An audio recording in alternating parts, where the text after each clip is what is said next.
পুরো বাংলাদেশ গোপালগঞ্জে আসুন, আমাদেরকে চারদিক থেকে ঘিরে ফেলেছে, গুলি এবং ককটেল মারতেছে, হাইওয়ে ব্লকের দিন। এভাবেই আকুতি জানাচ্ছেন জাতীয় নাগরিক পার্টির নেতারা। সার্জিস আলম লিখেছেন, গোপালগঞ্জে খুনি হাসিনার দালালেরা আমাদের উপর আক্রমণ করেছে, পুলিশ দাঁড়িয়ে দাঁড়িয়ে নাটক দেখছে, পিছু হটছে।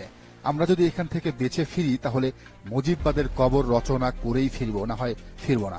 সারা বাংলাদেশের মানুষ গোপালগঞ্জে ছুটে আসুন, গোপালগঞ্জের বিবেকবান ছাত্র জনতা জেগে উঠুন। দালালদের কবর রচনা করার আজকেই শেষ দিন। পরিস্থিতি আসলেই ভয়াবহ। গোপালগঞ্জে আওয়ামী লীগ আজ হিংস্র হবে, এই খবর আগেই দিয়েছিল বাংলা কথন। জানা গেছে, অনলাইন মাধ্যমে শেখ হাসিনা আজ গোপালগঞ্জবাসীকে চূড়ান্ত আহ্বান জানিয়েছেন যাতে এনসিপির একজনও বেঁচে না ফেরে। আর সেটির বাস্তবায়ন ঘটাতে যাচ্ছে আওয়ামী লীগ, ছাত্রলীগ, যুবলীগ এবং স্বেচ্ছাসেবক লীগ। পরিস্থিতি এতটাই ভয়ঙ্কর যে হাসনাত আব্দুল্লাহকে রীতিমতো পুলিশ লাইন্সের ভেতরে ঢুকে মেরেছে ছাত্রলীগ।